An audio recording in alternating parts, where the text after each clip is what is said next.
We'll call the meeting of the Planning Commission to order. Thanks, everybody, for attending today. We do have one update on the agenda. Items 2A, B, and C, the zone change related to the EOLA second edition, that is being continued to the July 6th Planning Commission agenda. So there'll be no presentation by staff and there'll be no action taken by the commission today. If there is somebody that came today that really wants to talk about it, I'd be happy to take those comments because you came out, but otherwise it will be continued to the July 6th meeting. Otherwise, commissioners, we have a number of laydown items for, I think, item 1 when we get to that, so just call your attention to that, and Donald will let us know where these came from when he gets up here. But otherwise, we'll look to approve the order of agenda with the continuation of item 2. So approved. Second. Okay, we have a motion and a second. Any discussion?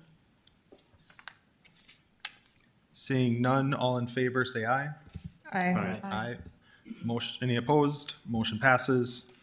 Item B, the minutes from our May 2nd meeting. Everybody had a chance to review those. Could you make a motion? Move to approve the minutes. Motion, is there a second? Second. Motion and second, any discussion? All in favor, say aye. Aye. Aye. Any opposed? Motion passes. Moving on to item number 1, we'll ask Donald to come up and introduce the laid-on items and what's changed, I guess, from last month as well for the Interstate Business Edition. Thank you, sir. Good afternoon, Commissioners. Donald Kress with the Department of Planning and Development. Actually, Commissioner Schneider, I just want to add one thing that perhaps I should have had you announce, that the July Planning Commission meeting is actually on a Thursday because July 4th is a holiday. It would normally be the first Tuesday, which is a holiday. So it'll be Thursday the 6th. A little different schedule there, just so everybody knows that. So thank you. Our first item here today is, as you stated, continued from the May 2nd agenda, Interstate Business District Edition. Again, I think we all know the location here, but here north of 40th Avenue and along 45th Street here, Cass County Drain number 40, and of course I-29 here. These are the same pictures from last time. Again, just to get a perspective on the area there, 45th Street, the drain, facing across the subject property.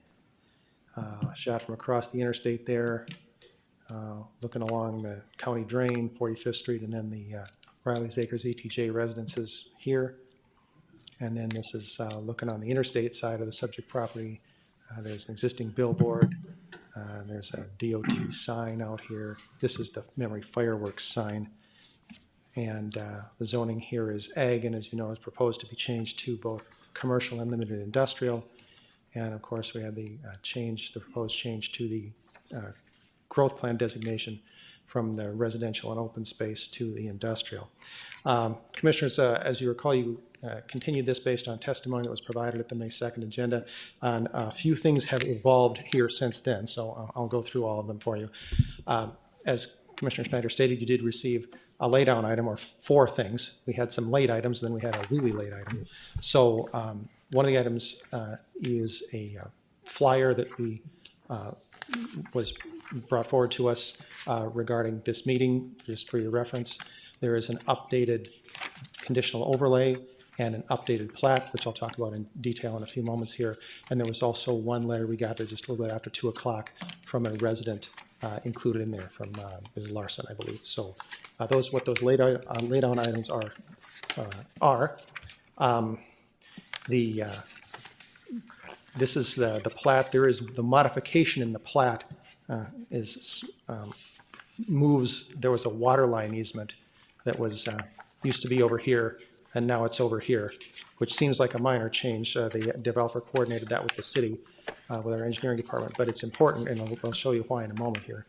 That's the same plat oriented north-south.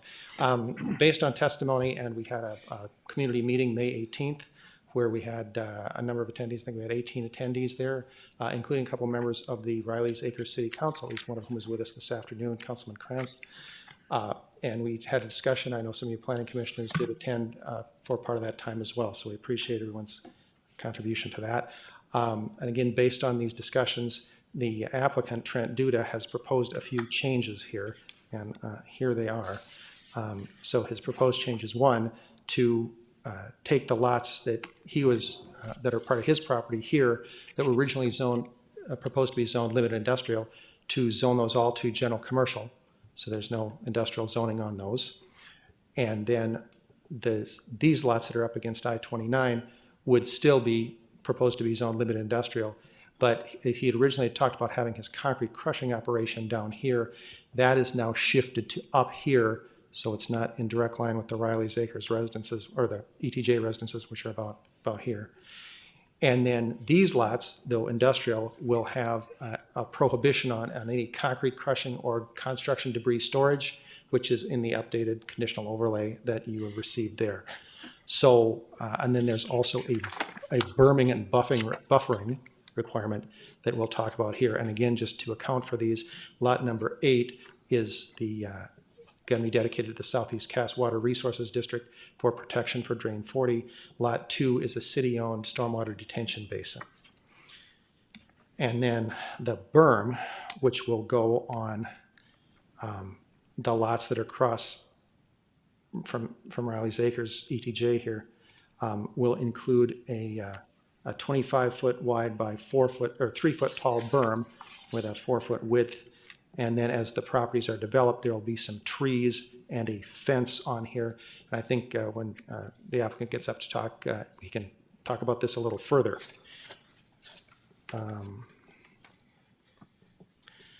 There were a number of communications that we received since the last meeting. They are included in your packet. And we summarized the Planning Commission meeting as well as the May 18th meeting. And there was some variety of concerns in there. There were some letters about dust. There was one about lighting. And there were a couple of communications from, official communications from the Riley's Acres City Council regarding this project, one from a couple of years ago and one more recently. And again, we've been in contact with them on this project as well. Your packet includes some findings that are updated to some degree from the previous ones, partly based on these proposals by the developer. Our staff's recommended motion is still for approval of this project. The applicant Trent Duda and his project engineer Tony Ukel of MBN Engineering are here, as well as Mr. Knutsen's representative. Mr. Knutsen, Ron Knutsen, owns this property down here as part of this project. Nate Volmuth of Goldmark Development is also here. We have a number of folks from the Riley's Acres area, including, again, at least one council member, maybe joined by another one here in the near future. So again, that's a summary of the events since the last meeting and the proposed changes. And our recommendation, that concludes staff's presentation. Thank you, commissioners. Thank you, Donald. Any questions for Donald? I have one question. Go ahead. Do we have any specifications on the fence? We have a height, and I believe, I think the applicant can answer that in detail. He's got a Perfect. picture in his mind of what this is going to look like. So he would be the best one to answer, ma'am, and then we'll specify that in the conditional overlay in detail. Thank you. Go ahead. Donald, in the materials, there were references to when the land was purchased with the intention of it originally being part of Riley's Acres. I think there was some commentary that the reason why it could not be moved into Riley's was either because of EJT issues, but then there was also reference to a sewer line. Do Right. you know which of those two was the real reason? Well, there is an agreement from 2016 between the city of Riley's Acres and the city of Fargo that defines their ETJ, because otherwise they'd run into each other since we're so close. And so we have an agreement, which I didn't include in the packet, and that defines where that is.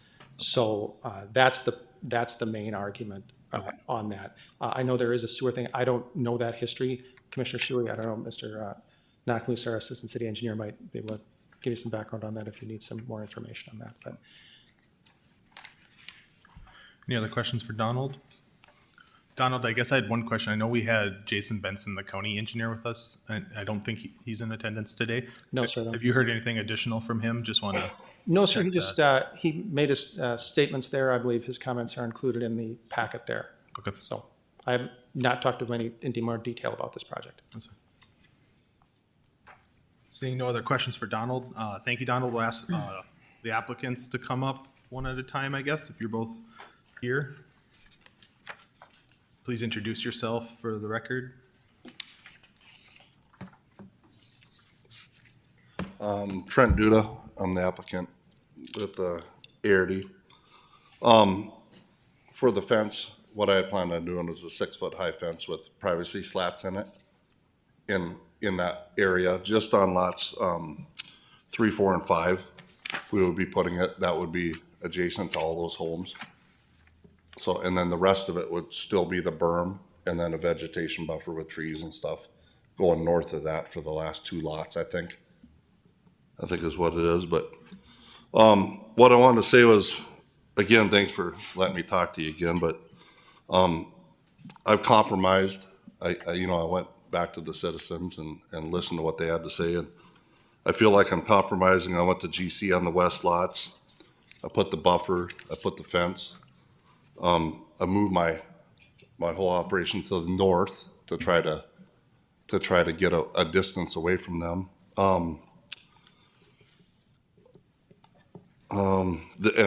And the buffering and stuff that we're doing is way more than the city even requires in their ordinances for any GC next to residential.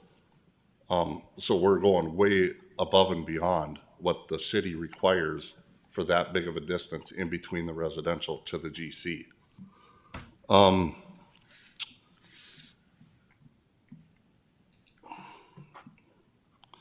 For the industrial lots, like I said, I'm gonna keep them all on the east side. I'll move mine to lots 9, 10, and 11. And then we won't allow any crushing of any sort on the south lots on 12 through 15.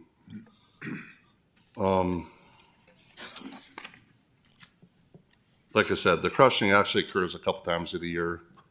They suppress the water. They have water jets right on the crusher so that the dust is really, they hook it right up to a fire hydrant so that it's suppressed really well.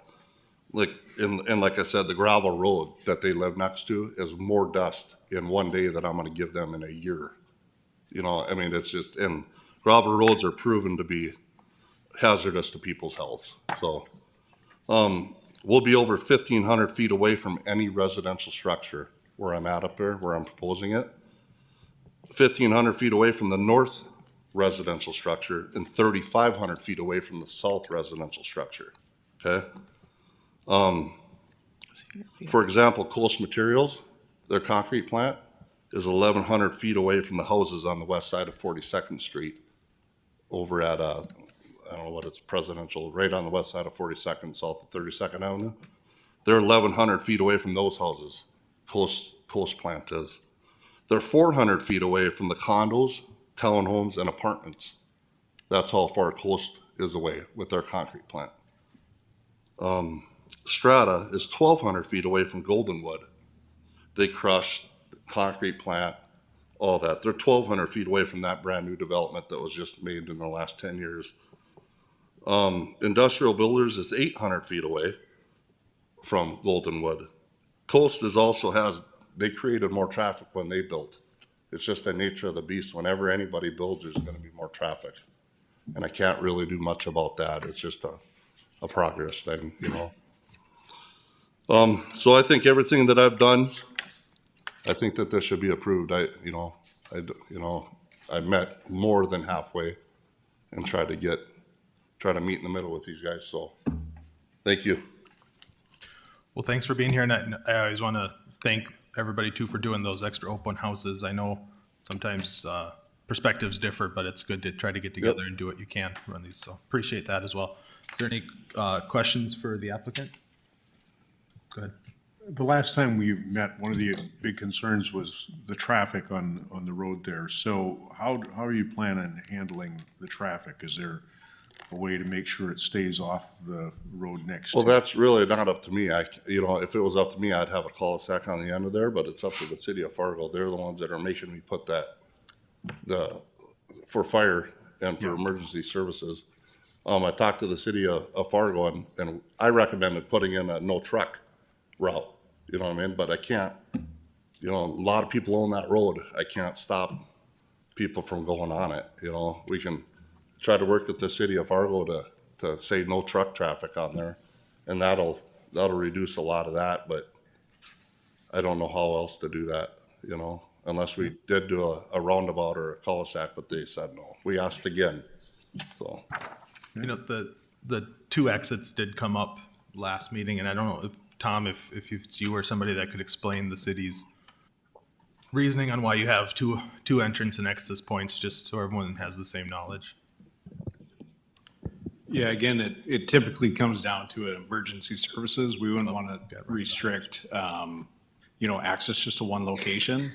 And so in any sort of development, we're looking at providing at least two points of access. Ryan can speak to that too, but it also helps immensely with future roadway improvements. If you think of this area, if we were to ever reconstruct 40th Avenue North and only had one point of access, it'd be very difficult to provide access during construction to those businesses. Thank you. Yeah, Ryan, if you could just add to, just so we're all aware, so. Sure. Yeah. So Ryan Erickson with the fire department. City of Fargo does adopt the International Fire Code. We're currently on the 2021 edition. It's same code that is adopted statewide, and most home rule cities in North Dakota adopt it. There are several access requirements in the fire code, and depending on the type of buildings and size, it's required. So for commercial developments, the total square footage is a driver. The height of the building determines when that second access is required. And it's also even down to single family homes. So if you have, say, more than 30 homes in a development, it'll require second access. And it is for redundancy, so if we have a snowstorm or some event, there's a second way to get into those neighborhoods so you don't have some major loss type event like that. So Thank you. That's helpful. I guess any questions on that point? Yeah, Commissioner Morgan, go ahead. I'd just like to ask, I think one of the things that we all do is look to the future when we're making new plans. And I'm just wondering how it is that you came about choosing this particular location, because it's such a poor plan. And considering the opposition that's arisen and the numbers of people that are affected by this proposed project, I can't understand why you have chosen that location. Well, I chose the location, as I said before. I looked at two locations. I liked this one better at the time because of the access for the interstate. And then I went and talked to the city of Riley's Acres to make sure that I wouldn't have a problem. And they assured me that I wouldn't have a problem. And that's why they even sent a letter to the city of Fargo stating that they don't have a problem with it. So like I said, I did all my homework and I made sure before I bought that, because I could have got out of that purchase agreement if the city of Riley's Acres said, no, I don't want you there, I wouldn't have bought the land. But the city said, yeah, we want you there. Well, And they sent a letter to the city of Fargo. I don't understand why they would want you there. That doesn't make any sense. Residential and this kind of activity, commercial activity with all the noise and various forms of pollution, I don't know what community would want that there. It just doesn't make any sense. And if, for instance, if I were going forward with something, I first of all would want to know how it's going to affect others around me. And it's just not my action, but it's how others feel about it and how it affects them. So it's not just because the freeway is there, so are all these other people. So I don't understand it. I think it's an inconceived project. Okay. Any other questions for the applicant? Seeing none, thank you. Thank you. Mr. Volmuth, as a or additional applicant, do you want to, I cut you off last time, so I wanted to make sure to call you up this time, so apologies. Thank you, Planning Commission. Nate Volmuth with Goldmark Design Development. I'm representing Ron Knutson, which owns the southernmost part of the property. I'm going to keep it brief, but I would like to have the chance to potentially come back after the open forum to talk about some of the concerns possibly. But I do want to make 5 quick points. I think some of this would be to Dawn's comment that she just had. Some would be just in general. Green development, open space development that's not been touched before. I can understand the concerns and the comments from the neighboring property. I think it's one thing that you have to consider as a planning commission is that any sort of development on a property like this is not going to keep it the way that it is currently, unless you turn it into a park. The growth plan and so that's the biggest thing. No matter what you do, there's going to be, unless it's a park, which is probably not feasible, there's going to be some sort of construction activity. The growth plan for this area had it as general commercial and single-family residential already. So a large portion of this was already zoned in the growth plan in the red as general commercial. So that's consistent already. So I think it's a very big issue, and I sympathize with the neighborhood because it's great to live next to a field that's been that way for years. And so I mean, I can understand that they would want to have a discussion about it. Secondly, the growth plan, I think it would be, and I'm speaking a little bit in regards to staff, but I've talked to staff in regards to about it enough. If this were to be, when the new growth plan comes out, we haven't had a new growth plan since, I don't remember what the last year, 07 or something. It's been almost 20 years. And you can ask them, this isn't just my opinion, but the growth plan would not show a commercial with a park in a single family residential neighborhood this close to the interstate, this close to a high traffic county road, collector type road. The growth plans wouldn't show that. It happens, I mean, from time to time, but that's the fact of the matter is this is not the appropriate place for single family home against I-29. Thirdly, I understand that you're gonna have comments. I think one thing that you have to also remember is that your staff, planning commission staff has recommended this twice. They recommended it last time and they've recommended it again this time. That I feel that has some weight, that the staff has reviewed this, has had the conversations, has been at the public meetings, and has still recommended it for approval. Thirdly, and I didn't bring any material to show this, but I think if you were to look up and down the corridor of Fargo on the interstate, you would see a lot more light industrial zoning than you anticipate. For instance, and I'm not saying this is right or wrong, but just for instance, almost all of the car dealerships are light industrial zoning. Many different things that you see on the corridors, major traffic corridors are light industrial. Now, I'm not saying that's right or wrong, or if the city would do that again, if they were able to wipe the slate clean, but those types of things are zone light industrial. So I bring that up as a point to say, just because something says it's industrial doesn't mean that it's going to be a concrete crushing plant, or it's going to be someone with, constantly making noise and this, that, and the other thing. So light industrial is a very broad category. Now I understand that Trent is going to do some of that, and he's made concessions to move that as far away as he possibly can.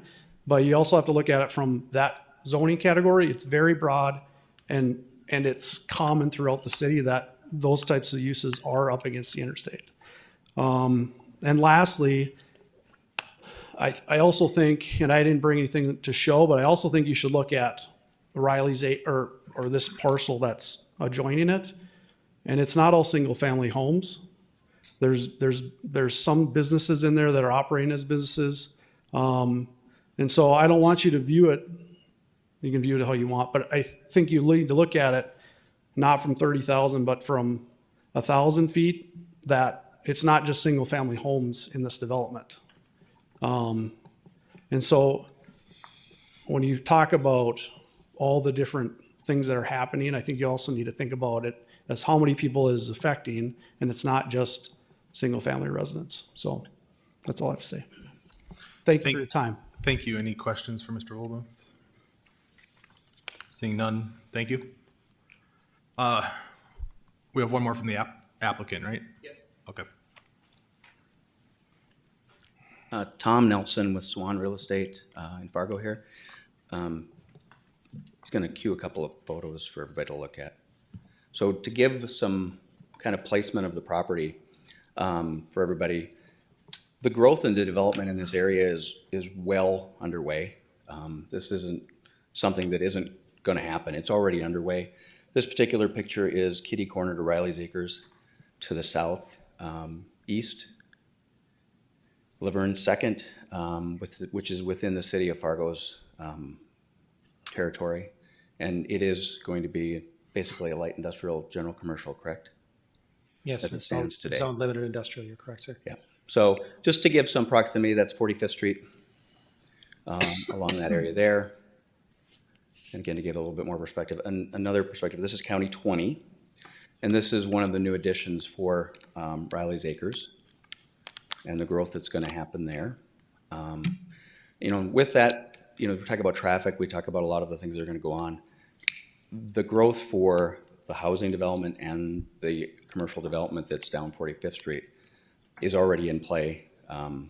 Trent's development, majority of that traffic is going to exit and enter from the interstate for the types of business that are going to be there for the most part. This picture is a view of the property itself. You can see the tree line or the kind of the road line on the far right. That is the residence of the development that are right there.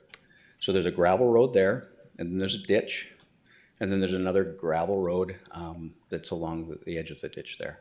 With this development, the gravel road that's on this side of the ditch will actually be leaving.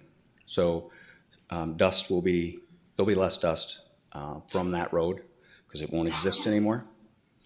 So a couple other little things, I guess, for perspective is the amount of distance. When you can look in that picture and see how much distance there really is. I know Trent talked about the number of feet, but I think from a view, these are some drone footage that we had shot. It gives you a better idea of how much distance there really is. So the concessions that Trent's looking at with the general commercial on the front and then moving to industrial on the interstate edge and then moving his plant, those were all things talked about in some of our meetings. Moving the plant was actually brought up as a recommendation from one of the residents as just an option. I think Trent listened, and the proposed plan that's here is a true growth part of Fargo. It's already in play. It's not going to stay the geese and the quiet serenity that everybody's used to. It's along an interstate. It always has been along an interstate. Again, the growth and development is to be expected. So I don't know if there's any questions on the images or anything, just to give some vantage point. But Riley's is on the grow, so that road and that area is going to be seeing the traffic no matter what happens in that area. Thanks for providing a additional you. perspective. Any other questions for the app? Or- I'd just like to make the comment that if commercial development is determined to be happen along Interstate 29, of all of the choices of things to be there, in terms of the residents, is probably a crushing plant. I don't know anybody who wants to live near one or would want to. Has anybody been discussing the hours of operation? What have you come up with that? Has that been limited? I can't speak to that. I guess Trent maybe could just from a timeline, but he uses a subcontractor, kind of like custom combining. That might be another point to make clear is that it's done as a service. So the companies come in like a custom combiner would come in, and you hire them for a period of time to do this work, and they're done. Unlike Coast and some of the others in town who own their own equipment, Trent's not going to own his own equipment. It's a very limited time of year as he's going to do it as of right now. Time of year, did you say? Typically, Trent, Like I said, it all depends on whether you want to be walked across. Just one second. One second, Trent. Do you have more questions for the other applicant that was up here? Do you want me to ask him to come back Yeah, up? I think you should, because everyone would want to hear your response. Trent, if you could come back up.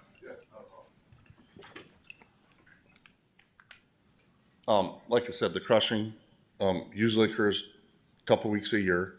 And it's not like it's all year long. It's a couple weeks a year.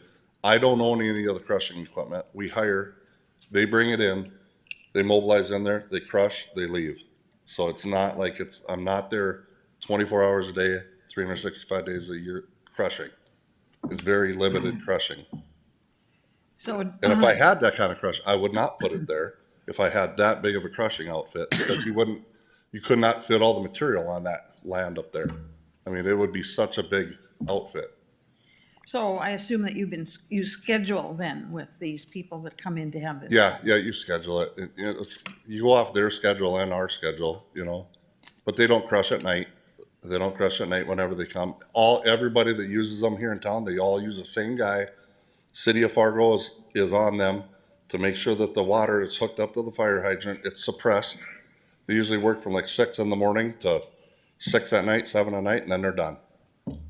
So it's a day's worth of work? It's days, and then like I said, it's usually ran, and I don't, like the last 3-4 times that they've ran, they haven't, I don't even think they ran weekends when we were crushing.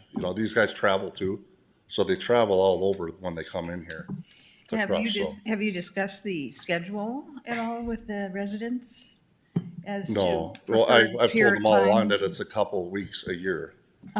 Yeah, I've told them all along, it's the same thing. It's a couple weeks a year. It's not like we don't crush. Even Aggregate Industries that crushes 100 and 200,000 ton only crush 3 weeks a year. That's all and they have the same guy come in and crush. Any other questions for Mr. Duda? I don't want to limit any of the commissioners' questions, but we do have a process for this. Yeah, sorry about If that. something comes up, I'm happy to call you back up, but let's try to keep order. So, thank you. Thank you. We'll continue the public hearing with those in the audience that wish to speak. I assume there's a number of you.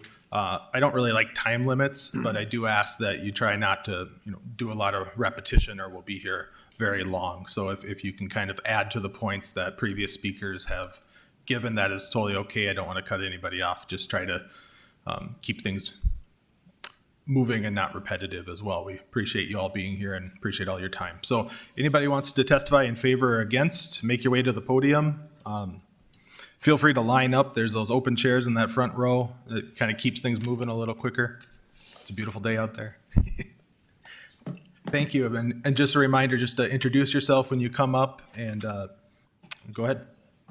Hi, my name is Paula Peterson, and I'm a resident living on 45th Street North, directly across from the proposed Interstate Business District addition.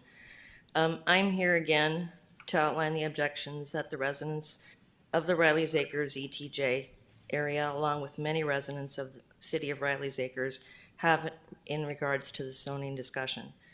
The zoning area we are discussing has always been agriculture zoned.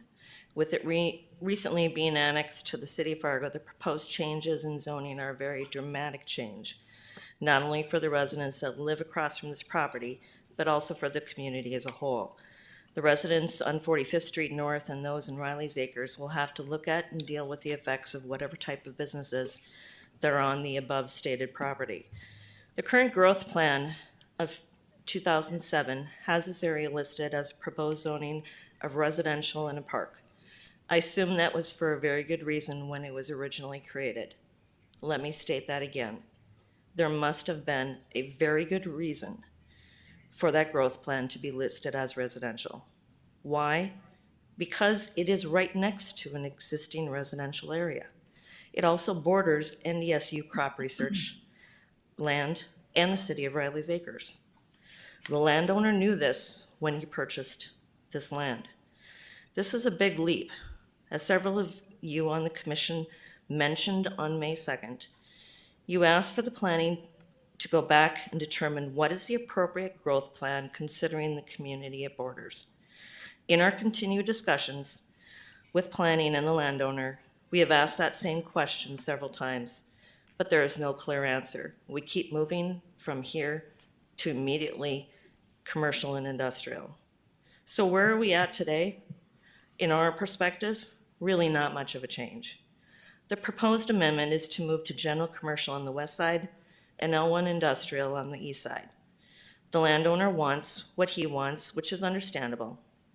Yet, there are many reasons for the city to consider why this is not the right zoning for this property for the neighboring community. The industrial zoning includes the fact the landowner wants to put in a concrete crushing plant on the east side. It does not matter if it is placed at the north end of the section, in the middle, or in the south. The effects are still going to be the same. Concrete has to be stockpiled, which involves heavy trucking in and out over a long period of time, and including the noise that it incurs.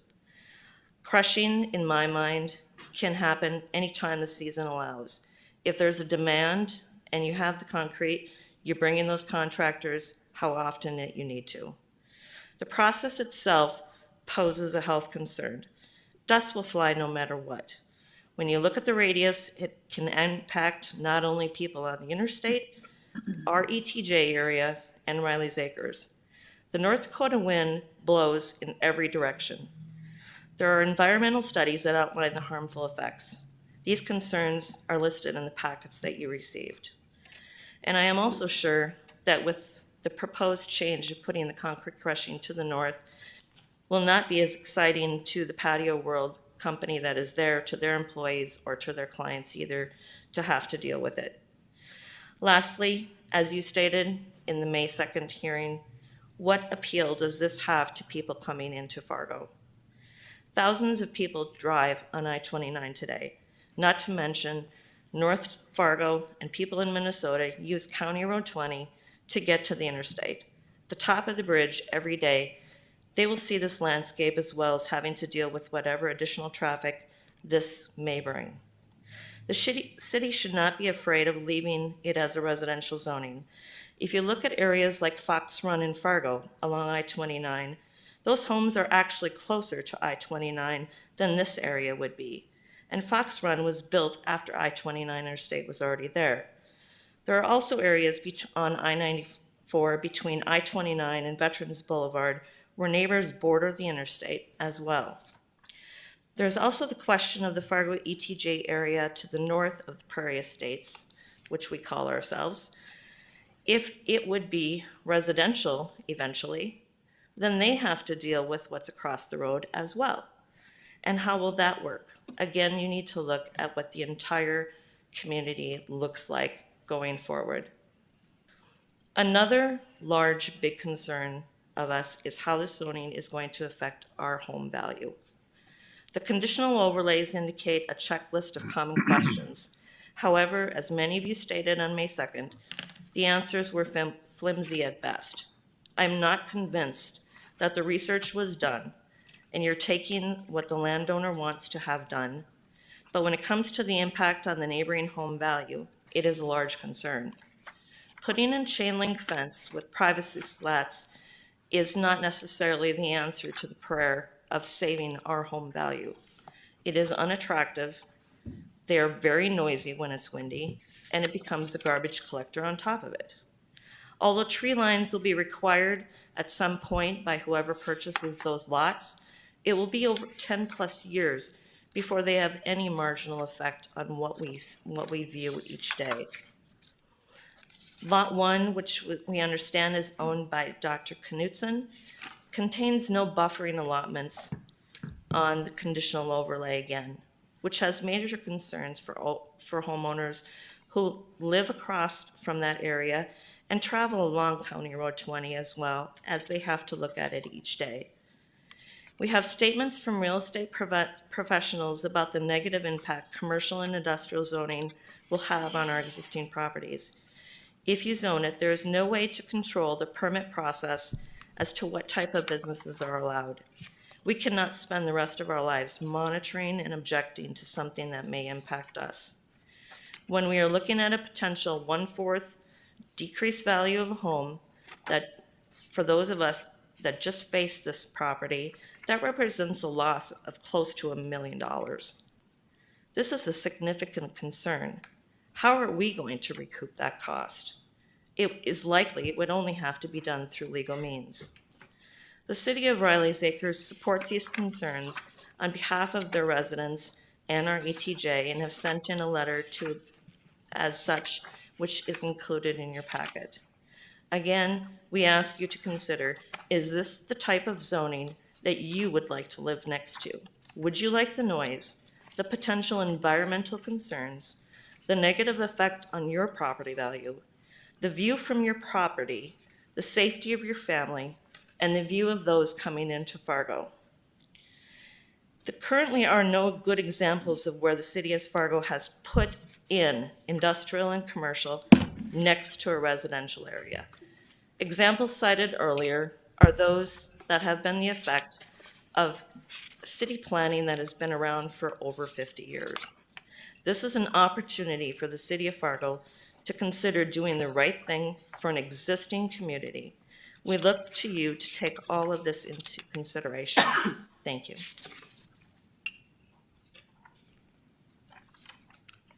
Thank you. Again, please introduce yourself. Jerome Cobley. I live on 45th, right across from the area that is considered.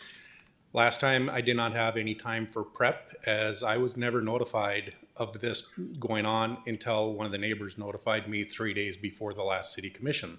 So I was unprepared. Sorry if I offended anybody with how I spoke. It was off the cuff. I will cut most of this down, as like you said, things were already said. One thing I'd like to reiterate is I love the metro, but coming into a metro that would have piles of rubble of what looks like garbage, concrete, and asphalt, that's not impressive to me. I don't know any city, any major metropolitan city that has that view for people coming into town. To me, it looks backwoods, hillbilly. That stuff should be inward, yes, in the city, but hidden from the main roads coming in and out. The noise issues, it's not just the crushing of the concrete. It's not just trucks driving in and out. Have you ever heard one of these trucks dumping off their load? Even just sand. Sand does not really make noise, but once that sand is out of the truck, it's a big metal box that amplifies the slam of that heavy metal tailgate hitting that heavy metal box. We hear it right now because of the development that's going on. That's fine with me. That's going to go away. That is not the rest of my life if I live out there. That development will wrap up and it's done. When I bought my land 5 years ago, I knew that was zoned as general commercial and residential in the plan. I'm fine with something like Amazon over there, Marvin Windows. Those look like decent buildings. They show people when they're coming into town, hey, we have jobs. We have a thriving economy. Junk doesn't do that. Garbage, rubble, that doesn't do that. That sends the exact opposite message. Something was mentioned about car dealerships. Car dealerships are going to look 10 times better than a crushing plant. I mean, you've got a building, you've got a bunch of cars. There again, it's showing you a thriving economy and a thriving business environment. The noise from the crushing itself is going to be horrendous as well. You can go and search on Google. You will find so many videos of these new crushers and comparison with the old ones. Yes, they drop the dust amount down. Doesn't get rid of it.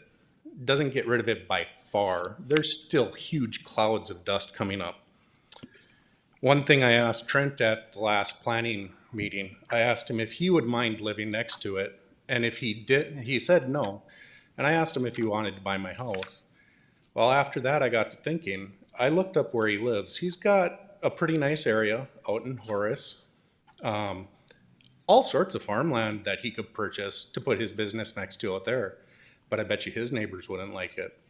And I bet you him or his kids would not be playing basketball on their private little basketball concrete pad in the backyard when it's going on.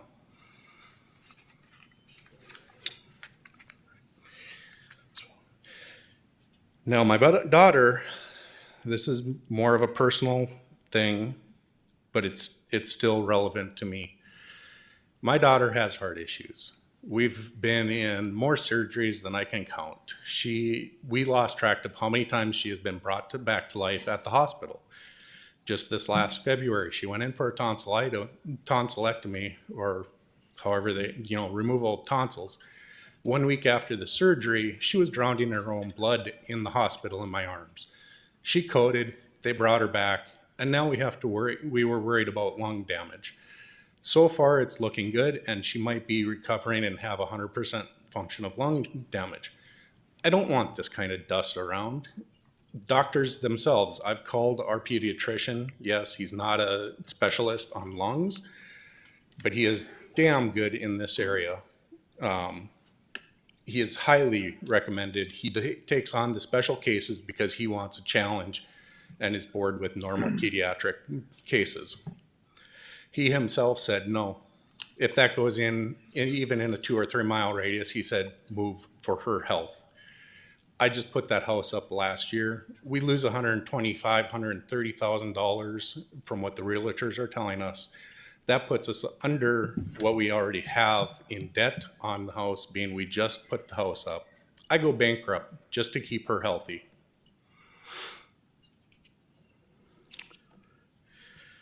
One last question is, why this area? I know it's been said, but it is a major question. Why would we want this rubble for everybody to see coming into Fargo? Why is this area better than areas that are already zoned and already set up for this type of work along 45th, south of what Riley's Acres is? Or even farther east, north of the airport, where there is an asphalt plant. We already smell that every time they kick up from the fumes. Some of the points that Trent brought up, such as Goldenwood being next to one of these type of places already, yes. Goldenwood was developed far after that business was there. Whoever bought and built or buys from that area, they know what they're getting into. We had no clue putting up our houses.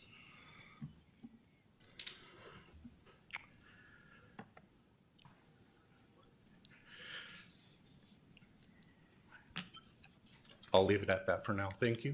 Thank you, sir. Just one comment for you. I know I've listened to you, and I appreciate your passion as a community member and as a parent. I can appreciate that, and heard you speak 3 times now, but it doesn't sit right with me when you bring up where the applicant live or what his children may or may not like. I just, that's crossing a line that I don't think we should allow here. We're not going to call out people's children, and you wouldn't want your child called out. He's calling mine out by wanting to put this next to me. He's not, sir. Yes, he is. There's a business before this commission, and that's what we're talking about. And you're welcome to talk about your own child, but do not bring up someone else's child. I'm guessing. I will cut you off if you bring up somebody else's child. Sorry. Thank you. Next, please. If you could introduce yourself. Good afternoon. My name is Maria Goryacheva, and I'm a materials expert and a professor of chemical engineering with UND. Earlier today, the applicant compared the cement dust to the dust from the gravel road. I believe it is my duty to explain the difference and explain the impact of being exposed to the cement dust. Cement is a common construction material that we encounter daily in our lives. As a concrete slab, cement does not pose any danger to a human being. Even though cement contains numerous heavy metals, including lead, mercury, asbestos, arsenic, cobalt, nickel, chromium, aluminum, the list just goes on and on. Even though all of those heavy metals are in the concrete, they do not leak to the environment because they are tightly bonded into a solid structure. However, when cement is crushed, the tiny light particles are produced. And those particles, we specifically have a name for it. We call it a fugitive dust because it is extremely dangerous and it is lethal to a human being. Why? Mainly because of the size and the weight. Because it is that small and it is that light, it is almost impossible to trap it within a certain radius.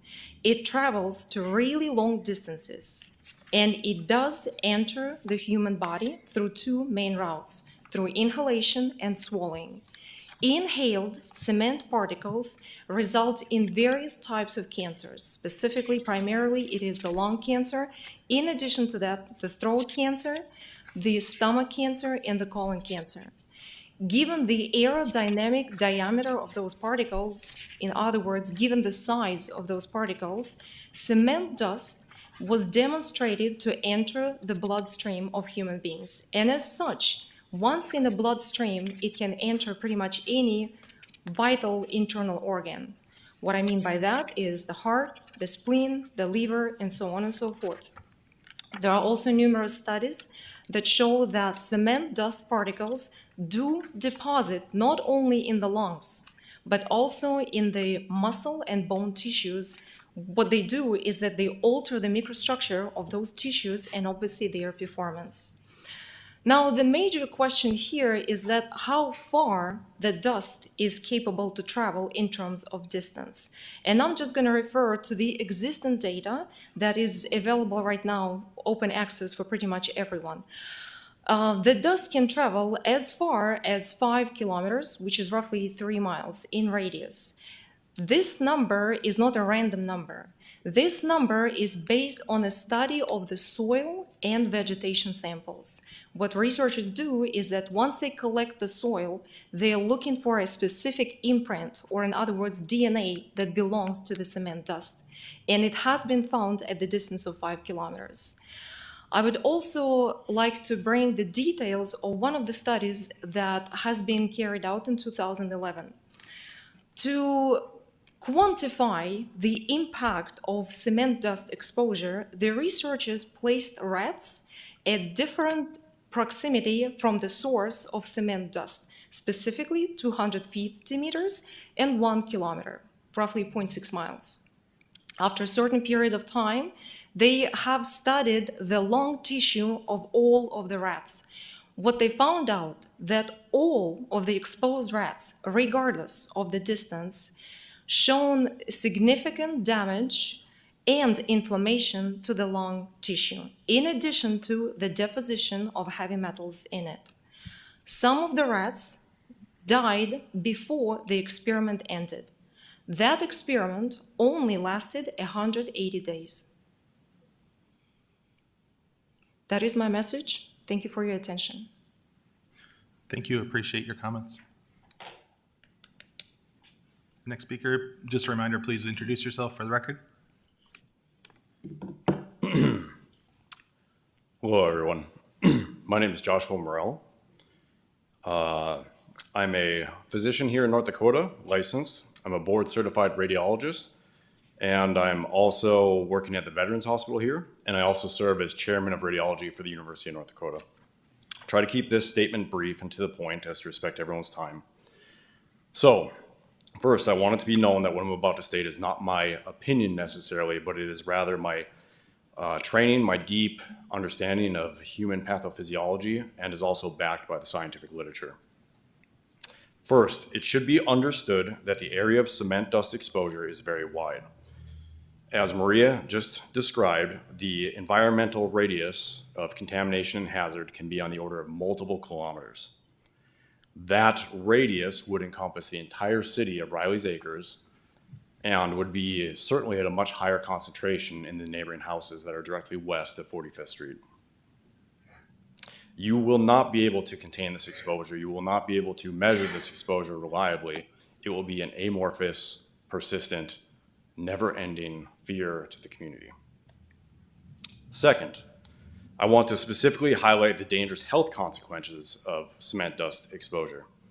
There is irrefutable evidence demonstrating significant increase in multiple types of cancer. That includes lung cancer, laryngeal cancer, and multiple types of gastrointestinal cancer.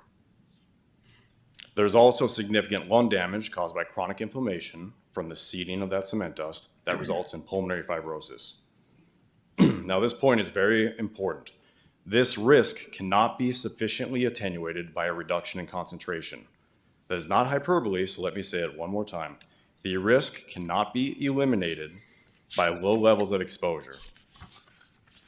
Even very low levels of exposure, given enough time, will result in disease.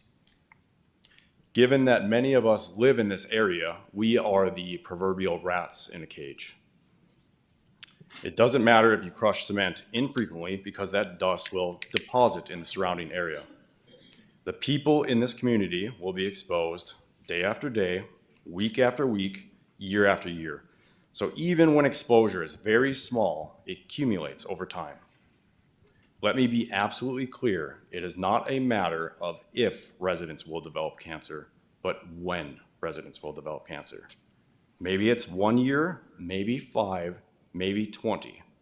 Regardless, there is not a timeline in here that I think is acceptable.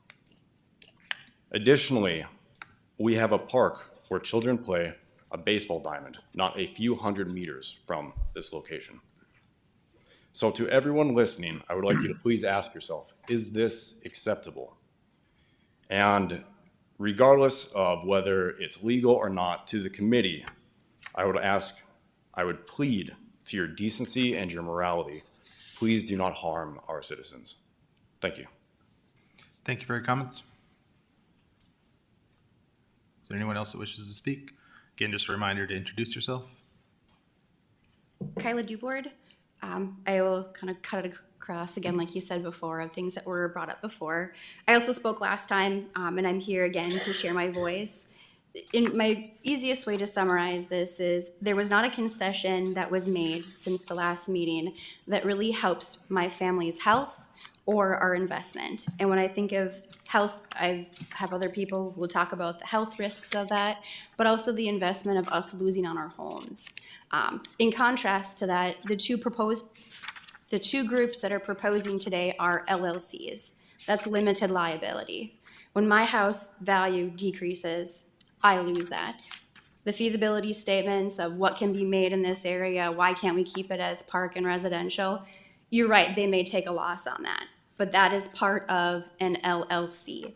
That is part of what you do as a business, and it is the risk that you put yourself into in doing this.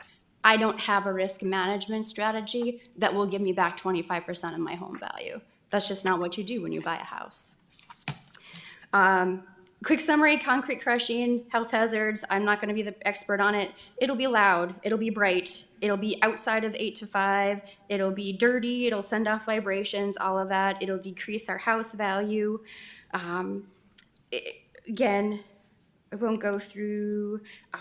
One part that I think that was not hit very strong on was we've had 2 open houses where you can speak, we can come as individuals, but also that these folks who are proposing can show up. Mr. Knudsen did not have representation at either of those open houses. He did at the last meeting, but there was no one there to speak to his part during those open houses. I live across from his area, and there are no concessions that are being made for his general commercial area. He's not putting in extra things, he's not doing anything, and he has not put himself in a position where he will communicate with us. The open house was not attended. I asked that in the last one to make sure that he was invited and knew that they were happening, and the response was yes, he knew all of that, but he did not attend. To me, this really enforces the fact that these are business decisions that are being made. We're not filling a gap that my neighbors and I want to have filled. This is a business decision for them and themselves, and how they choose to represent and attend during these open houses is absolutely on them and can be reflected in the difference between the different concessions and the different lots that are there. I feel like this is putting a round peg in a square hole around. It's like we're forcing something in here versus a natural flow. This isn't part of the growth plan of 2007. We have gotten nothing back in terms of what a new growth plan would be, but we've given no idea that this would be general commercial or industrial. It's also called Interstate Business District, which totally cracks me up when it's really industrial. So I think the naming too goes back to we're disguising certain things. The examples that were given of like the Laverne area that are south of us, that is limited industrial, and it's off of a road that's connected to an industrial park. So the point I'm making is, let's put industrial parks next to industrial parks in areas that are there. It's like this little slot that exists in our growth plan or our little area, and we're just gonna try and shove something that's in there that doesn't make sense. So the Laverne area is one of those areas. Yes, it is light industrial, but it's connected to industrial areas. Vomuth had made comments that, you know, with existing general commercial, you don't want to put residential next to an interstate. Well, why would you also want to put residential next to a concrete crushing plant? So I think a lot of the examples today have given me more ideas of people just not understanding what it is this proposal is, what is the precedence of what has been there, and what sort of answer we need to get out of this. I can also say with certainty that whether this was annexed into Riley's or if this was annexed into Fargo, that my neighbors and I would be here fighting for our houses, regardless of where it was annexed and who it was. So Riley's or Fargo, we do not want anything in that area that is concrete crushing. Thank you. Thank you. Thank you for being here. Can I just get a show of hands of additional testifiers, if you know? Okay, we have a couple. I think this will probably go on a while. We try to take a break every hour just for bathroom breaks and ease. So we'll take probably, come back at 4:10. I just encourage the commission, we're still in an open public hearing, so apologies if you can't really talk to the commissioners during this break as well, so just keep that in mind. But we'll be back at 4:10 and we'll continue testimony. Call the meeting back to order and we'll continue taking testimony from the public. Please, again, come up and introduce yourself. Feel free. Hello, Justin Berg, and I'm the real estate developer for New Haven of Riley's Acres. Just wanted to provide some insight on what's going there. We have 40 lots that are currently marketed for sale, and infrastructure is under construction. The additional second phase will either have estimated 50 residential lots or the potential for 82 residences with an active living component potentially. So that's where the higher density would be, something that the city has established as a need, and thus we're doing the work to explore if that is possible. And we think it is. So I just wanted to share what is happening there, and then I'll let Shane Cullen explain a little bit about kind of the market and what it's telling us based on this news. Thank you. Thank you for being here. Next speaker.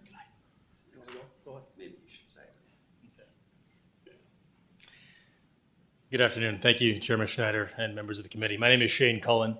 I'm a real estate agent with the Park Company, and I represent the development company and Justin Berg, who are developing the New Haven of Riley's Acres, which is just to the north of the existing Riley's Acres development.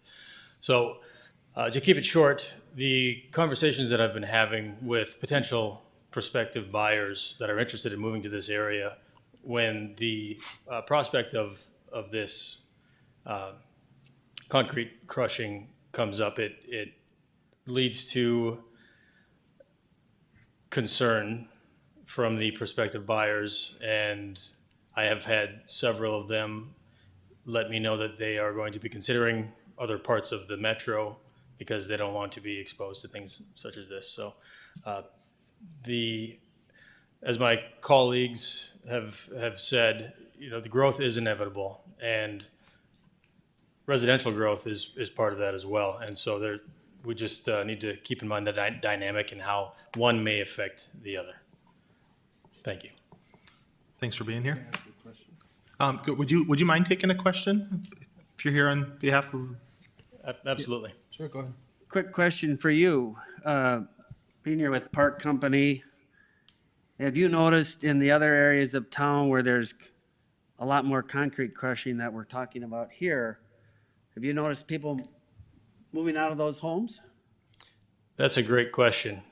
Buyers and sellers are active in the market at all times, so there are always people moving, and they move for various reasons. I haven't specifically spoken to anyone that is moving because of a concrete crushing facility within the general proximity.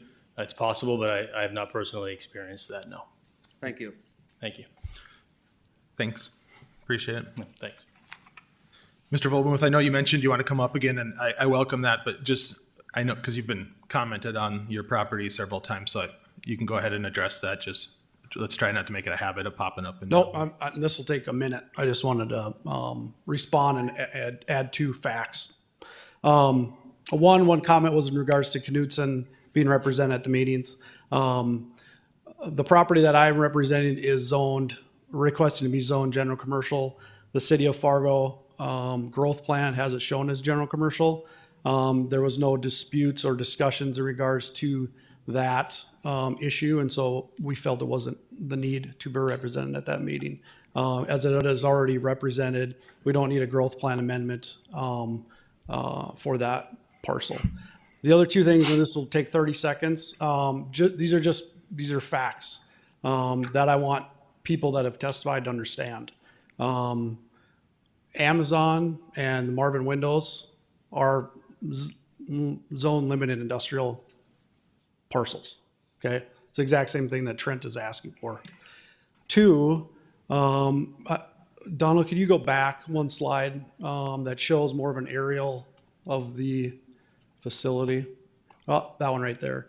If you can go to the northeast corner of Trent's parcel, jump the interstate, right? One more up, right there.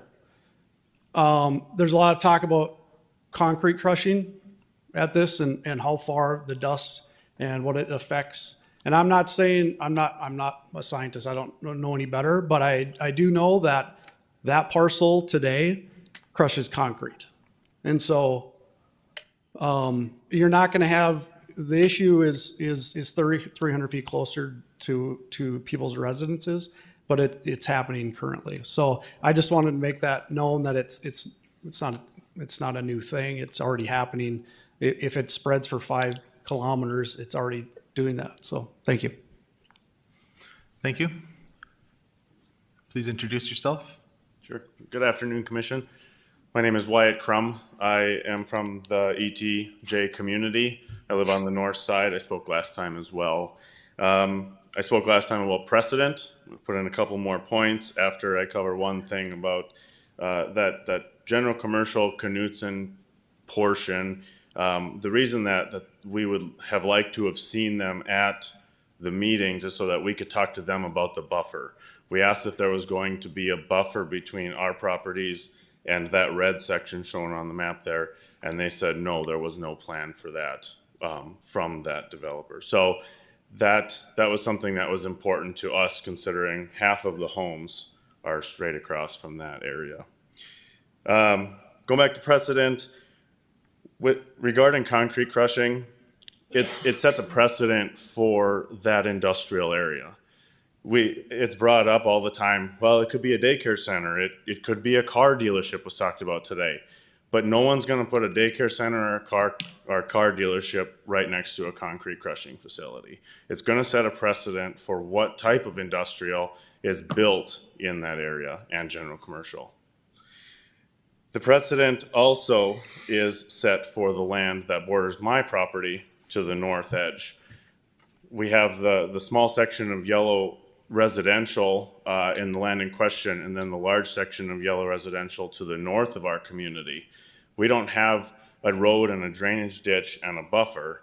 It's my property line and my house 50 feet from that property line with Fargo. So whatever's built here, I have to make the assumption that the precedent is going to be moved across 45th Street in the future, and that we'll see that same type of development there.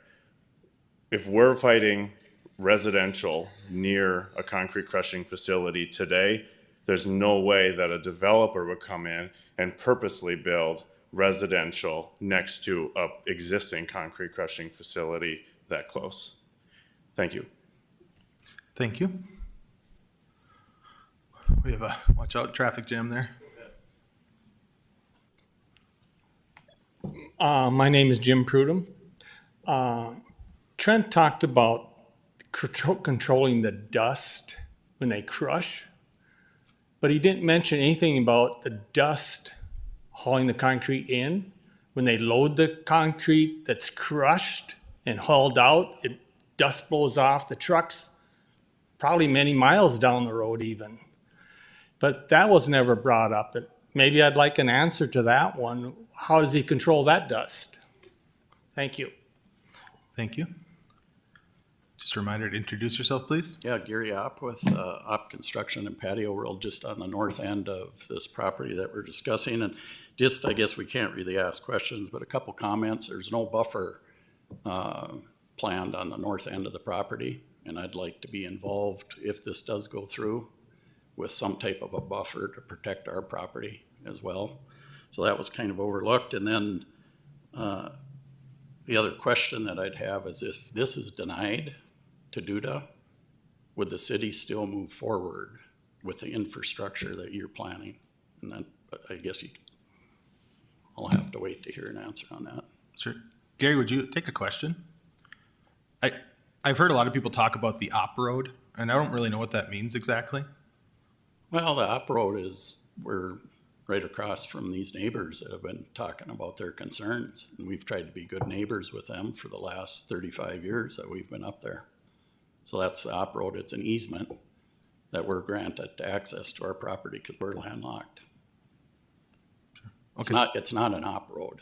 It's an easement road. Okay, appreciate it. Thank you. Any other testimony?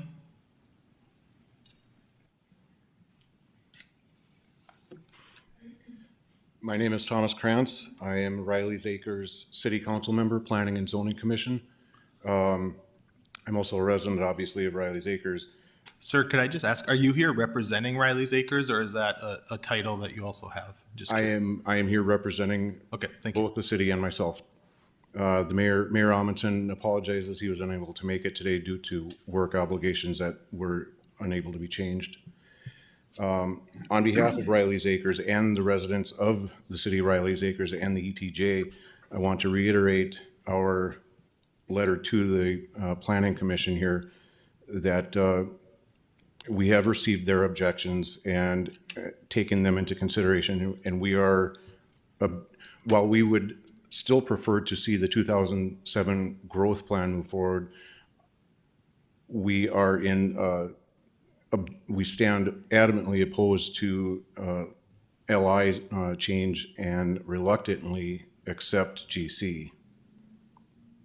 One of the other things that I wanted, you guys are in an unenviable position, whereas you're trying to plan the growth of the city of Fargo, but you're having to deal with entities outside of Fargo that affect residents and neighbors of differing communities that have a difficult time having their voices heard. So I appreciate your time in hearing from all these residents.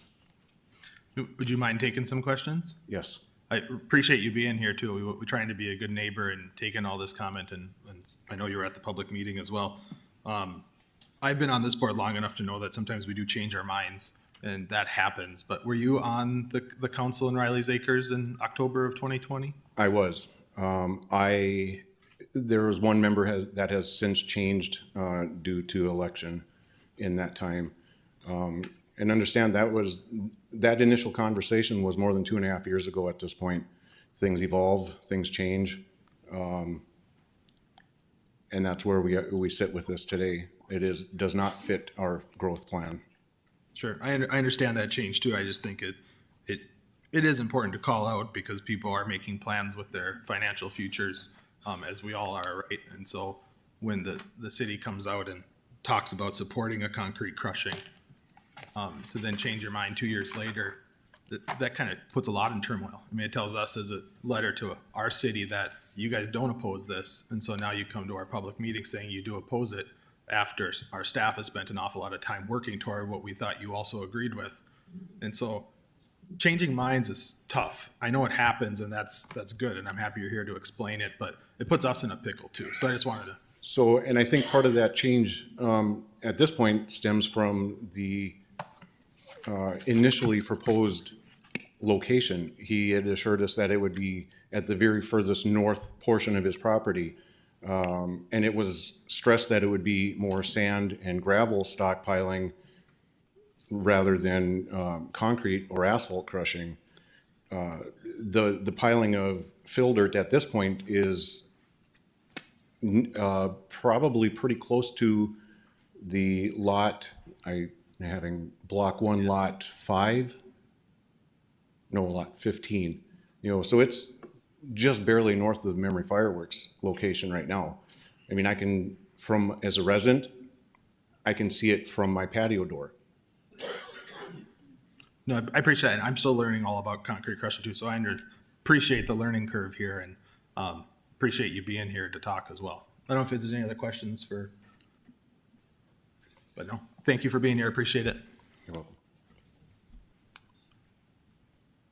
Any other testimony? Okay, I will allow you to come up again. I appreciate it. Yes? So the applicant mentioned that if maybe you could show it on the map, the 52nd Avenue, where he stated that they are already crushing concrete. Is that correct? So there is a business, and I just looked up what they actually disclose on their website, and among the services that they do disclose, they do not state that they crush cement. I just want that to go on the record. And then again, I guess I have to just reiterate it again. The gravel, stone, sand, and cement dust are apples and oranges. We can't use this as synonyms. They are just way too different. Thank you. Thank you. I don't know if the city actually knows what goes on up there, if you have any comment on that. Otherwise, we take testimony as it comes in, so, okay. Any other testimony? Let me just see if there's anybody else first, and then I'll let you have another word. Hopefully it doesn't spark something, but anybody else in the audience wish to testify for or against? Okay, Trent, if you can be brief. Yeah, it is. Can you come up to the podium though, just so we have our friends on Facebook watching, so. So what he was saying about, that's Hubert Oy and Sons up there. They do crush up there, and it's an asphalt plant. It's Hubert Oy and Son, right on the north side. But if you go south, where he was talking, if you go south just a little bit, Robert Gibb owns a bunch there, and there's a concrete pile right there that they've been crushing for years. I actually was asked about crushing that pile like 5 years ago, and Dirt Dynamics went in there and crushed it. So I know that they crush right there too, right across the interstate. So right in that whole little, if you just draw a little square around there, we are staying to the north with that stuff. Like I said, I'm trying to compromise in that area, so thank you. Sure, appreciate that input. Everybody can go back and drive by that and take a look on the way home, I think, so. Anybody else have anything to add? If not, we're gonna close the public hearing, which means our commission will talk, and if you like or don't like what we have to say after that, I guess, we're closed with the podium. So we'll have our discussion up here just to let everybody knows how that works. Commissioners, you have thoughts? Oh yeah, you had a question for Donald. Donald, could you show us where Fargo's ET, the residents in question, are they actually in the city of Riley's Acres, or are they in their ET? Commissioner, if you just give me a moment to swap websites here, we can help you out with that one. So, this is the City of Fargo Public GIS. This is accessible to anyone with a computer. So, we'll just leave the aerial photograph layer off. So here is our subject property, as has been stated several times, recently annexed into the City of Fargo. The light green is the City of Fargo's extraterritorial jurisdiction. It's broken up in a few different ways here, including this little island here of the Memory Fireworks.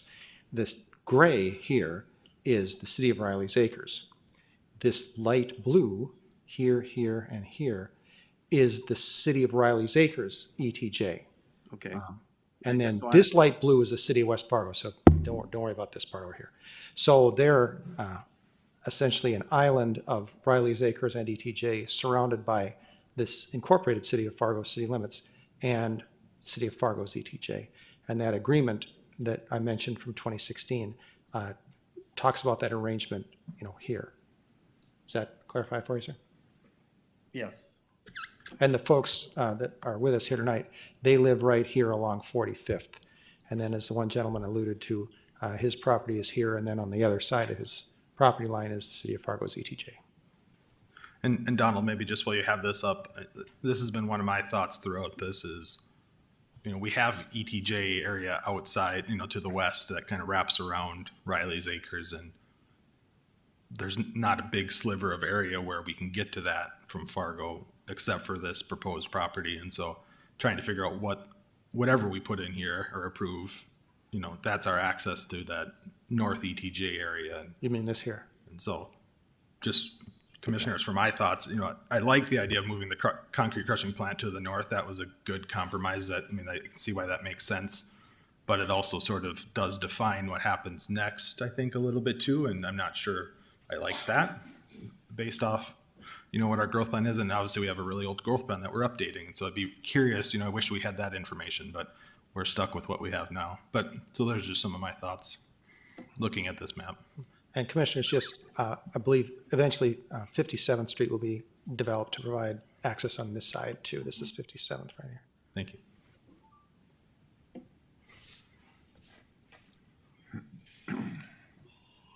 I'd like to make a comment. Sure, go ahead.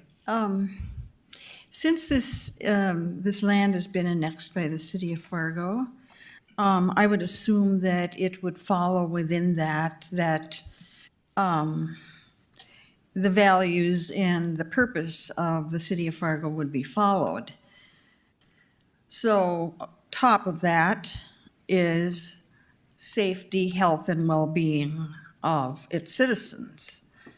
So if we're looking at excluding Riley's Acres, of course, they're not citizens of Fargo, but they are citizens of their own entity.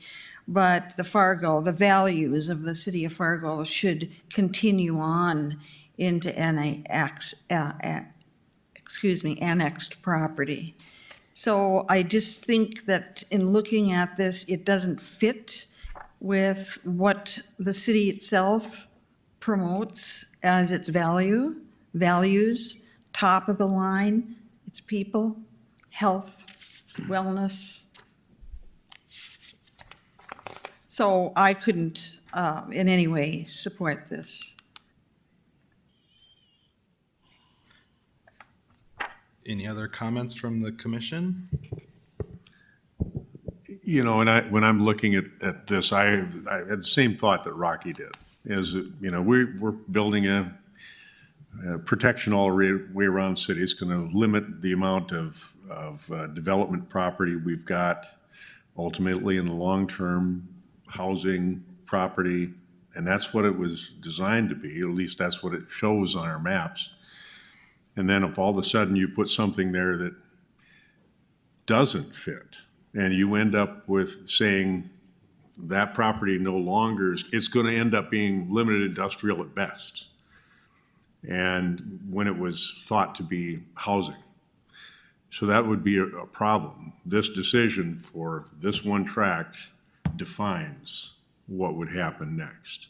And I understand that there may be something going across the interstate, I get that. But, and if I'm the property owner, I also knew when I bought it or was thinking about buying it, yes, I would want the approval of Riley's Acres. I'd want to know that they're on board.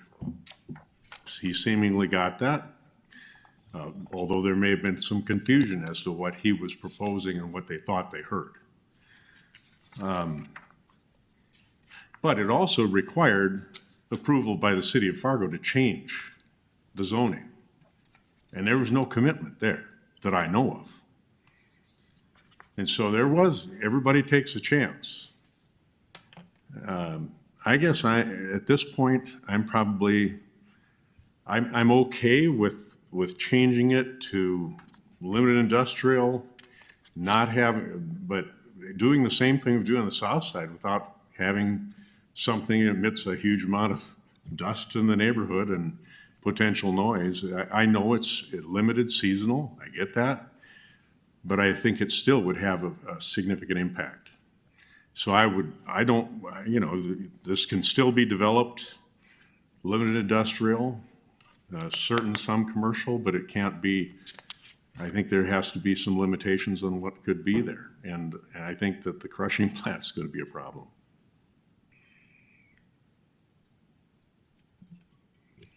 As a staff, I guess as a city, I don't really know where concrete crushing falls or the health concerns, but is there what's staff's position on the health impacts that were brought up on and how that, do we have regulations on that? Is that outside our jurisdiction?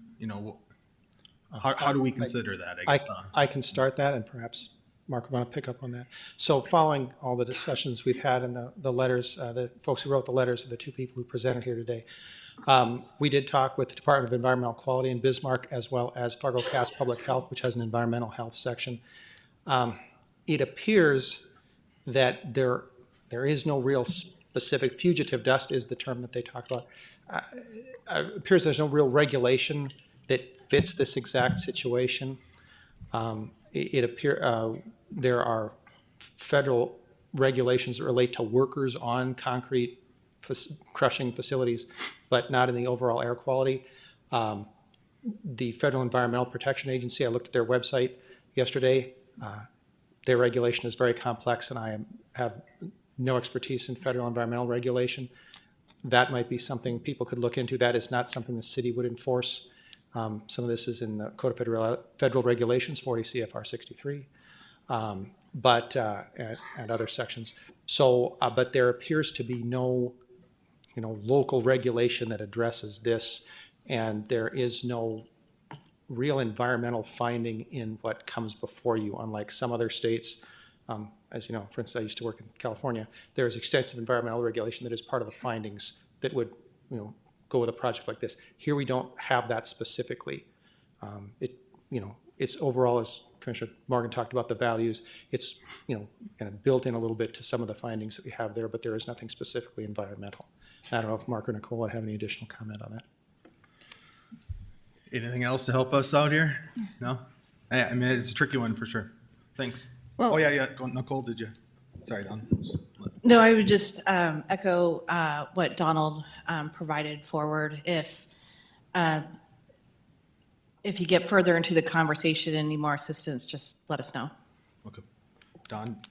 Well, I was just saying that it would be unfortunate if we catch up to environmental regulation later after this is established, and therefore it would be grandfathered in or tried to be controlled in some way. It just seems to me that it would be better not to go there in the first place, and that there is a much better location for this facility. John? I just think it's interesting. There's concrete crushing going on all over the state. Every city, they're crushing concrete when they're building the interstate or rebuilding the interstates. They're crushing, it's just interesting to me that the state hasn't either come in on this, or the city health department with 3 or 4 sites within the city limits. So this is a tough one. To get this thing moving, I'll make the motion to accept the findings of staff as presented in our packet to bring this to a head. We have a motion. Is there a second? Second. Motion and second. So we'll go to discussion. I guess one comment, which we're all just citizens up here trying to do our best, and we appreciate having PhDs here to try to teach us, but we have no ability to check that either. And so we're trying to do our best up here, but I just can't help. But we're looking at our extraterritorial jurisdiction of the city of Fargo. This is a subdivision that we call residential that couldn't be built today by the laws of the county. We wouldn't allow this subdivision to go here. The folks that live in that subdivision have chosen to live in one of the least regulated environmental states in the country, chosen to live totally outside the protection of what a city can offer you with zoning. But you're here today to ask us to protect you from health concerns, environmental concerns, dust concerns. It is counter to every decision you made to choose where you live. And it strikes me that you're asking us to use our power. And I know how there's the city and rural debates that always go on, but you're asking the city for help here, because where you are in an unregulated subdivision in an unregulated state, there's no power to protect you into this. And I guess my opinion is we are going to protect you. I'm going to try, because I don't think this is where it should go. I think there are other spots. I'd like to make this the gateway to the rest of residential areas, but I do want to call out that this is a very strange situation, because you've chosen to live somewhere and you're asking for protections that just don't exist for you. Without the city, these could go in. That concrete crushing across the interstate isn't in the city limits. So I mean, that's not on us. And so just want to use my soapbox while I have it to say, if you want environmental regulations, think about where you choose to live sometimes. Because you live in an unregulated subdivision. That's my thoughts. Moving on. Any other discussion? Do we need to vote, or do we have more discussion? We can discuss if you want. I'll call the roll. Okay. Just quick comment, as living not far from this area in the extraterritorial area, I agree largely with your comments, Rocky. I mean, the traffic increase, it's already going to be increasing 4 times in this area. There is the growth is inevitable. I think any of us that live in ET need to recognize that they're in a growing community like Fargo. There will be change. Progress naturally requires change. What I struggle with is if this particular change is actually progress or not. And I think this is an odd parcel. There will never be a park. There will most likely never be housing backing up to the interstate. The general commercial seems like a reasonable compromise that is done across this city next to residential areas. But the overall use of the LI in this, I think, is going to turn into an island of LI. I think long-term, we've got to look towards that northwest, and as the city of Fargo expands in that area, what precedent are we setting for the area immediately north of where most of these residents live as well? So I don't think this fits in this environment as outlined. Seeing no other comments, we'll take the roll. Rosenberg. Aye. Morgan. No. Stoffren. No. Tasa. Aye. Shuey. No. Gunkelman. Aye. Schneider. No. Is there another motion? That motion fails. We move to deny. Move to deny. Is there a second? Second. Motion and second from Commissioner Shuey. Any other discussion? I agree with you, is that this is, in general, this is not going to be a residential, it's not going to be a park as much as some people thought that, well, that's what it was going to be based on a 2007 plan. That doesn't happen next to the interstate. So it's going to be something like this, but I guess the reason for the denial is we don't want that particular use, because it not only affects them, but it also affects the future development of housing in the area. So this is going to happen, whoever develops it, and there's going to be some kind of commercial development there, but this is probably not the right one, at least that one use.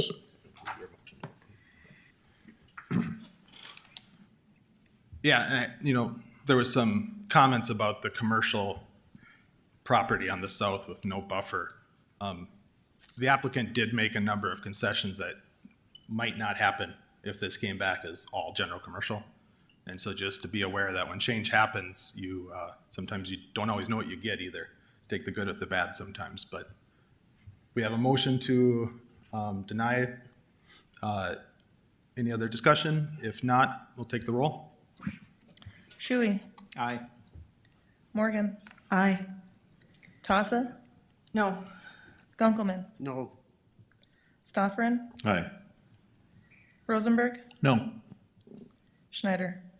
Aye, and the motion passes. Thanks to staff for getting us through this. I know this was a tricky one that called into a lot of different things that we don't have updated files on, so appreciate it. Appreciate everybody for coming out for multiple public meetings. These are tough.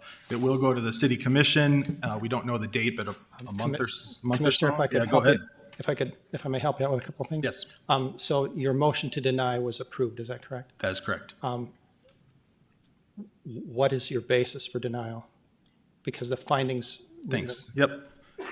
So we do need a reason for denial. So which criteria, I'll ask the motioners, and motion and second, I think, were you two, to clarify your motion. If we do need to revote, we can certainly do that. I didn't want to interrupt you while you No, were I voting, so- appreciate that. Yeah, that was my error. And just a simple statement will suffice for now. So the recommended motion was that it,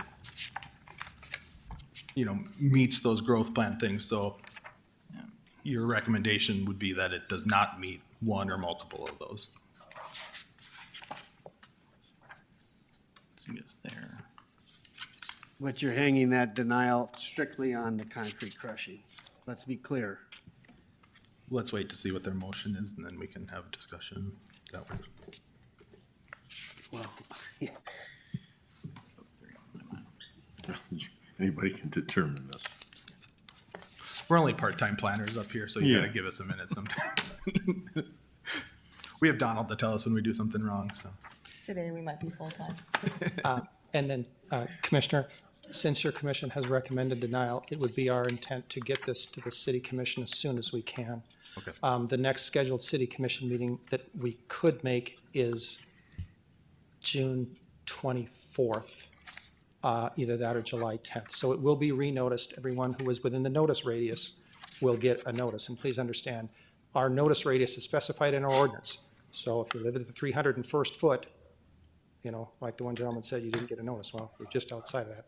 But again, we'll continue to, communicate with you. And if you do have any questions, Donald, I would say that it's not consistent with surrounding land uses, both existing and the future, and the long-term sustainability of the city. Thank you, sir. Okay?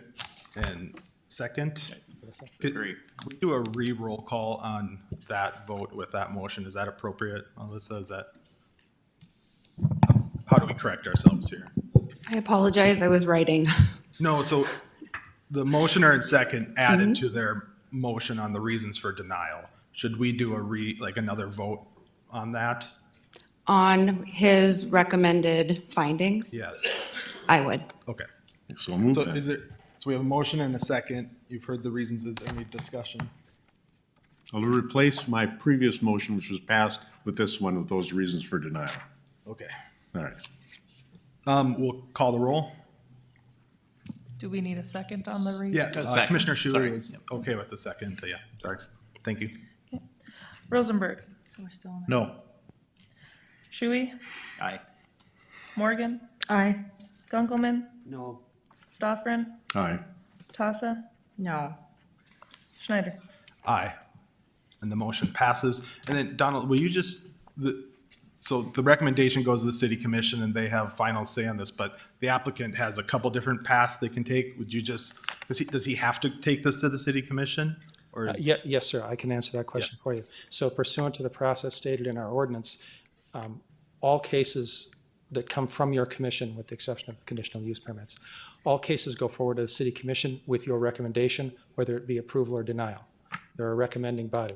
The city commission will hold a public hearing and make a final decision. If the applicant wished to withdraw this project entirely, he can just let us know, and there will be no further action taken. It won't go to the city commission. You don't ever have to take your project all the way. But the city commission would have the final decision. We were, again, figuring we would try to take this as soon as we can, but we would talk to the applicant as well. It is his project. So, Thank you. Just want to we have everybody here. Try to Yes, get sir. the best information out there. Okay, thank you. We're done with item 1, so that was great. Thanks everybody for being here. And again, reminder, item 2 was continued to the next meeting, which is July 8th, which is a Thursday, not a Tuesday like normal. We'll give everybody a couple seconds, but if you, to get out, clear out if you're leaving, but try to be quiet on the way out if possible. We'll just wait a minute if that's all right, Brad.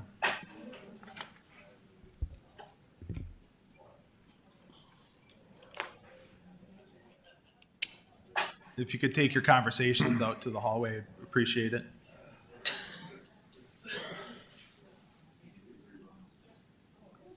Sir, if you mind, could we take conversations out to the hallway? We have additional business. Yep, thank you. Okay, Brad, go ahead. Good afternoon, Commissioners. Brad Garcia with the Planning and Development Department. Item number 3 is a conditional use permit requesting a telecommunications support structure, also referenced as a TSS structure, in a PI zoned property, public institutional, which is also the NDSU campus. This is located on the screen. The Fargo Dome is just north of the proposed location, and then also the main campus is to the south. University Drive is to the east of that little location right there in the middle. So here are just some images of the parking lot and the location where the structure is proposed to be located. It's approximately 25 feet square in this area, and it's kind of visual there showing kind of the approximate size of that in the parking lot. Again, the NDSU campus is owned PI, and with a TSS structure and PI, that's a conditional use permit is required if the structure is over 50 feet in height, but less than 125 feet. So that's the purpose of the conditional use permit.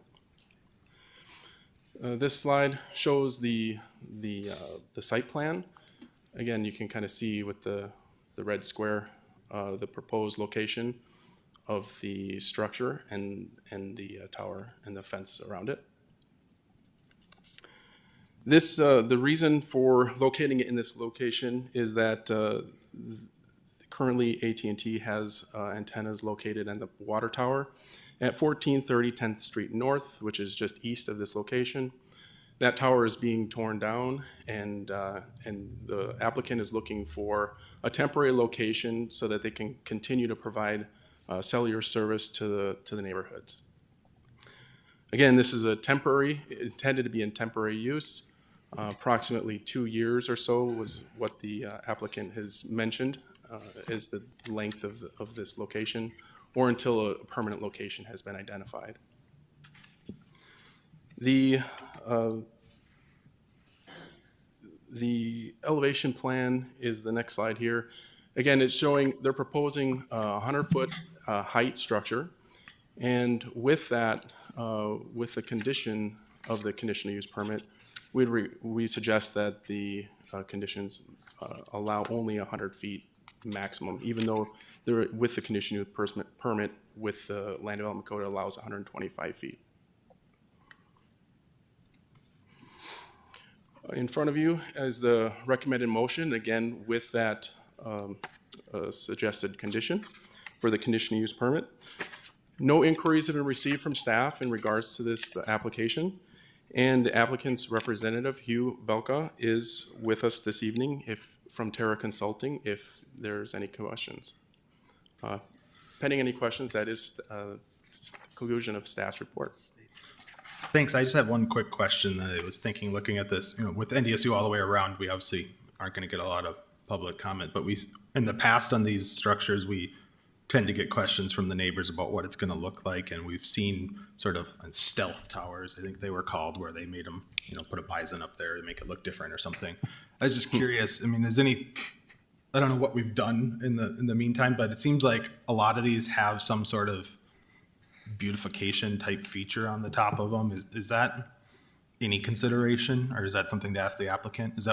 Did it come up in your discussions at all? I can ask the applicant if they have any methods that they typically use for that. But in staff's review, given the context of the surrounding buildings and the height of the buildings, and even just looking at some of these pictures here, you can kind of see the lights in the field. It's probably the approximate height, and it may even look pretty similar. So in that context, we thought staff reviewed it and felt that it seemed to be appropriate. Thanks. Any other questions? Yeah. Is it, even though you say it's they're proposing a temporary structure, is there anything to prevent it from going on for 10 years? It's based on the lease, I would say. From the conditional use permit, there isn't a restriction for that. But the tenant or the lease would, again, the applicant can speak to the terms of that, but from the conditional use permit, there wouldn't be. And will John get better service at the football game? Only when I'm trying to hedge my bet with you. Any other questions for the Brad? No? Ask the applicant. Do you have anything additional? Or any questions for the One applicant? other quick Do you have question. anything? Sure. If the applicant's here, could you? Yes, please, and just introduce yourself. Yeah. You waited this long, we're gonna ask you some questions. That was interesting. My name's Hugh Bielka. I'm with Terra Consulting Group. I'm a cell site development agent working on behalf of AT&T Wireless. As Brad was explaining, this is a temporary relocation site to maintain cell coverage in the area from the water tower that's coming down in August of this year. And so basically, yes, this site will serve the area for as long as it takes to get a permanent site within the area. AT&T Wireless is currently working to obtain a new permanent site within the area. They haven't, to my knowledge, they haven't found one yet. So that's why I believe our lease is for 1 year, but they're with options to extend to another year. We're estimating between 1 and 3 years for finding a permanent relocation site. Another question.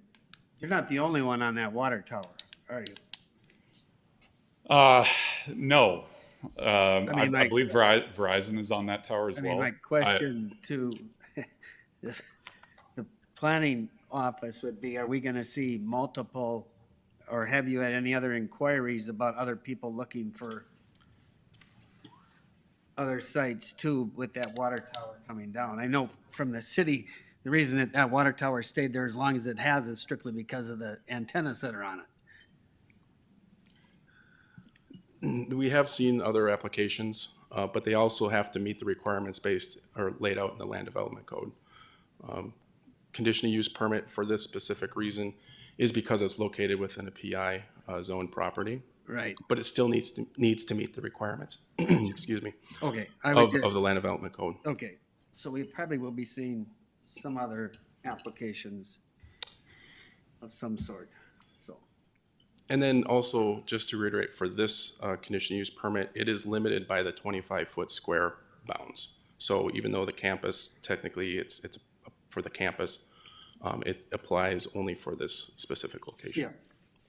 Yeah. Okay. I have a question. Sure, go ahead. Sure. Yeah, it just relates to the other companies that will probably be looking for a location. How easy is it to find a location? I understand it's quite controversial in terms of what, where these go. And I don't know about why the water tower is coming down, but I assume it's the one up by Yunker Farm, and that it was illegal. The one on 10th Street. 10th Street? Yeah.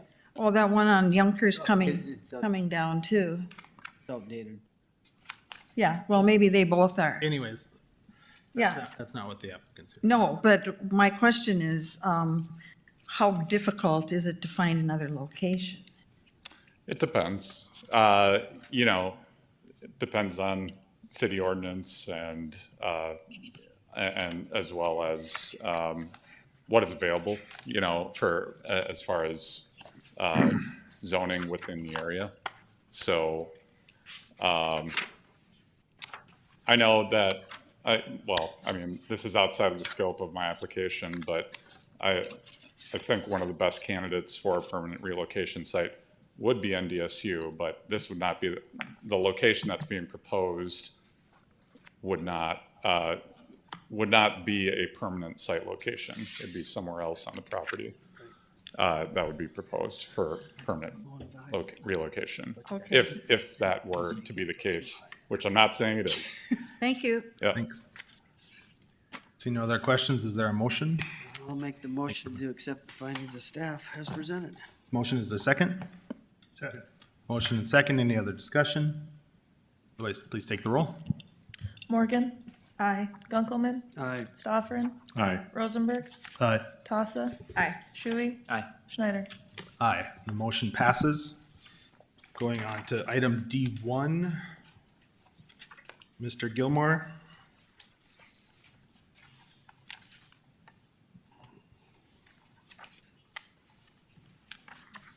Thanks, sir. This is a recommendation for another renewal plan or tax increment financing district that will go to the city commission later this month. This planning commission's role, as you recall, is to determine whether or not you feel this renewal plan is consistent with, city comprehensive plans or other neighborhood plans. Dave Noah is here. Maybe I'll have him briefly explain at the other podium the project, but what this is the tax increment financing district that provide assistance to the developer for some of their costs of the land and to demo the existing apartment building that's in poor shape and build 5 new row house style apartments or townhomes. So, Dave?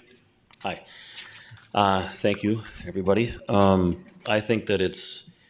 I think all those people should have been required to stay here to listen to what we had to say. Yeah, so like Jim mentioned, the building's on the corner of Fifth Avenue and A Street, and it's a building that was retroed into 6 apartments. It's in terrible disrepair. We're going to be keeping all the trees in the boulevard. We'll be taking all the shrubs and the trees that are on the inner part of the lot down and replacing it with 6 units. There's going to be one that's going to be fronting A Street, and there'll be 5 units. There'll be one that's fronting A Street and 4 that'll be on Fifth Avenue, which kind of had views of Island Park. And then it kind of gives the idea or the feel that the one on A Street, it kind of blends in with the A Street look, kind of as one unit, and the other one's on the side. It's going to be wonderful for the area. We're going to have high roof lines. We're going to have brick. We're going to have some probably some hardy plank or pressed concrete siding, and we're going to try to fit into the look of the neighborhood. I can answer any questions or. I have a question. Go ahead. Yeah. You've had that property listed for a number of years, is that correct? Well, not listed. We've owned it, but it hasn't been listed. No. Oh, So at one time we decided to do condos there. Well, it's a unique site because of the contour of the land and Fifth Avenue, and this makes more sense. But I did have a sign up there, but it was for condos, so it wasn't listed. It was just advertising condominiums. Yeah. How long has it been vacant? Probably 4 years, roughly. And you wouldn't want to live in it. It's not in good shape. Yeah, it's unfortunate. At one time it was a beautiful house and it was mangled over the years. And Well, when we bought it, there was people that didn't want us to come into their apartments on the upper floors because there was snow coming in, but they didn't want the new landlord to come and raise their rent, so they kindly wanted to keep it hush. So it was in disrepair. The minute that we closed on it, it was in bad shape. Thank you. I guess just my comment, not to totally break the news, but there's a housing study coming out in a couple weeks, and this is exactly the type of housing development that we're missing in Fargo that it calls out. And so I think it's great. Thank you. It's new and different from the area. We've seen a couple of these, and sometimes it has mixed reviews from the neighbors, but they sure, people seem to like them that live there, so. Well, I think with it's a that said, changing we a did paradigm. meet with the neighbors, and the neighbors were overwhelmingly excited about it. Yeah. So, thank you. What else do you need from us, Jim? Just to make that recommended motion to the city commission that the renewal plan's consistent with the Go 2030 comprehensive plan for the city of Fargo. I'll make that motion. Motion, is there a second? Second. Any other discussion? We'll take the roll. Tassa. Aye. Gunkelman. Aye. Stoffren. Aye. Rosenberg. Aye. Morgan. Aye. Shuey. Aye. Schneider. Aye. Motion passes. Thank you for being here. Thank you all, I appreciate it. Commissioners, just a reminder, we do have a work group session after we adjourn this. We will start our work group session about the growth plan and encourage everybody to attend. We're gonna limit that to an hour, so I know it got a little bit late tonight, but we asked for these, and so I appreciate everybody being there. We're gonna head up to the second floor. Otherwise, motion to adjourn? So, motion and a second. All in favor, say aye. Aye. Passes and we are adjourned.